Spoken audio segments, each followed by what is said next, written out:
Halo guys, assalamualaikum warahmatullahi wabarakatuh. Jumpa lagi bersama kami di Marola Channel. Seperti biasa, kami akan memberikan informasi-informasi terbaru seputar dunia perpolitikan yang semakin hari semakin memanas. Apalagi saat ini di sidang MK semakin hari semakin panas ya guys. Guys, makin parah. Salah satu saksi dari pihak 03 yang merupakan guru besar filsafat Indonesia, yaitu Romo Magnis, mengatakan kalau presiden bagaikan pencuri atau mirip organisasi mafia karena telah menggunakan bansos atau kas negara dengan tidak wajar. Dan saksi lain juga mengatakan, Faisal Basri, kalau presiden membagi-bagikan baju itu mengibaratkan masyarakat Indonesia bagaikan bebek. Waduh, ini semakin hari ini kok sampai seperti ini ya guys, ini gila. Oke guys, seperti apakah videonya? Mari kita saksikan. Let's go. Let's go. Kemudian kalau yang bagi-bagi lempar seperti ngasih makan bebek, itu cuma ada di Indonesia, dilaksanakan oleh presiden sendiri. Iya. Betapa tidak beradabnya manusia Indonesia di mata Pak Jokowi. Iya.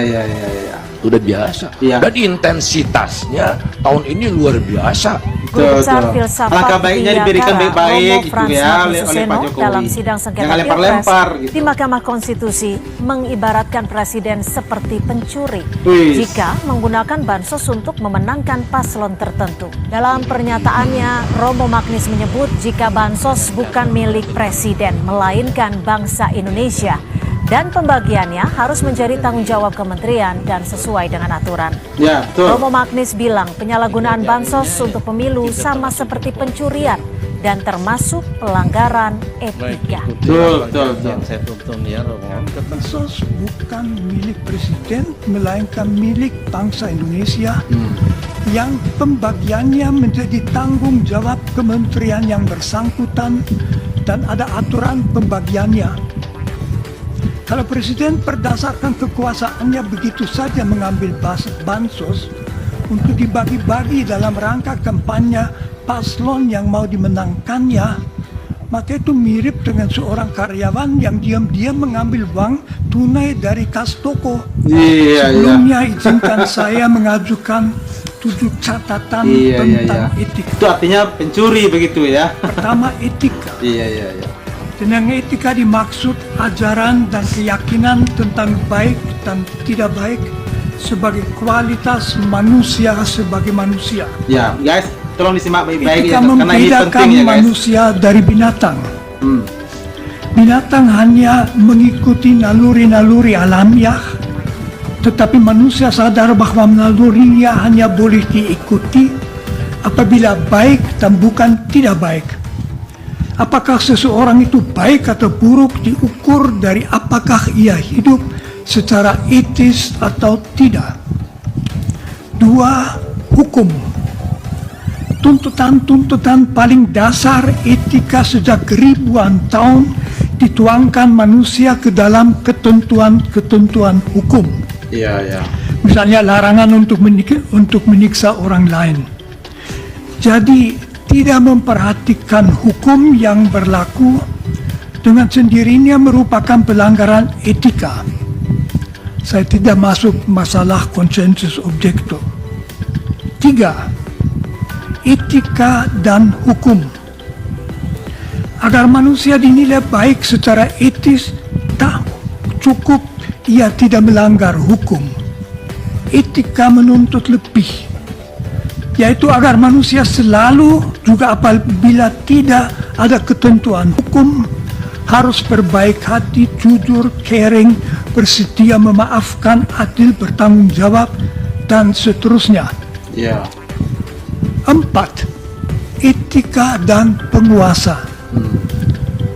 Apalagi itu berlaku bagi seorang penguasa, misalnya seorang presiden.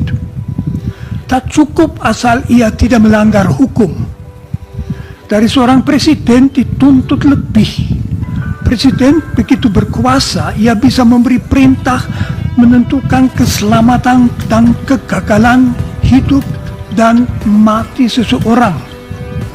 Agar kita mempercayakan diri ke tangan orang yang begitu berkuasa, agar kita merasa aman dengan dia, seorang presiden harus membuktikan diri sebagai orang yang baik, wawasan kebangsaan, bijaksana, jujur, adil. Iya. Dari seorang penguasa tertinggi harus dituntut standar etika yang tinggi.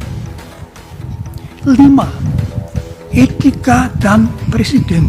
Etika dan presiden. Presiden adalah penguasa atas seluruh masyarakat. Oleh karena itu ada hal yang khusus yang dituntut daripadanya dari sudut etika. Pertama, ia harus menunjukkan kesadaran bahwa yang menjadi tanggung jawabnya adalah keselamatan seluruh bangsa. Segala kesan bahwa ia misalnya memakai kekuasaannya demi keuntungannya sendiri atau demi keuntungan keluarganya adalah fatal. Iya. Maka seorang presiden harus menjadi milik semua, bukan hanya misalnya milik mereka yang memilihnya. Iya, betul. Kalaupun betul. ia misalnya berasal dari satu partai, begitu ia menjadi presiden, segenap tindakannya harus demi keselamatan semua. Ya, ya, ya. Memakai kekuasaan untuk menguntungkan pihak-pihak tertentu membuat presiden menjadi mirip dengan pimpinan organisasi mafia. Wis. Di sini dapat diingatkan bahwa wawasan etis Presiden mirip pemimpin Presiden organisasi Indonesia mafia. dirumuskan dengan bagus dalam pembukaan Undang-Undang Dasar 1945. Iya, iya. 6. Etika dan pemilu yang sekurang-kurangnya dituntut dari suatu pemilu secara etis, tentu juga secara hukum, adalah agar seluruh prosesnya, persiapannya, pelaksanaannya, serta pemastian hasilnya menjamin bahwa setiap warga dapat memilih apa yang mau dipilihnya, Ya. serta bahwa hasil pemilu memang persis apa yang dipilih oleh para pemilihnya sendiri. Iya, iya. 7. Kegawatan pelanggaran etika. Filosof Immanuel Kant memperlihatkan bahwa masyarakat akan menaati pemerintah dengan senang apabila pemerintah bertindak atas dasar hukum yang berlaku, dan hukum yang berlaku adalah adil dan bijaksana. Betul, betul. Apabila penguasa bertindak tidak atas dasar hukum dan tidak demi kepentingan seluruh masyarakat, melainkan memakai kuasanya untuk menguntungkan kelompok, kawan, keluarganya sendiri, motivasi masyarakat untuk menaati hukum akan hilang.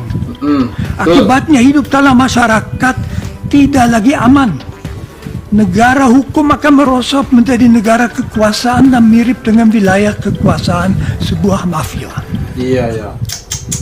Sekarang saya Namun itu yang terjadi saat ini ya guys. Memang benar dikatakan Romo pelanggaran etika dalam kaitan dengan pemilu 2024. Pertama, pendaftaran Gibran Raka Buming Raka sebagai calon wakil presiden oleh Komisi Pemilihan Umum.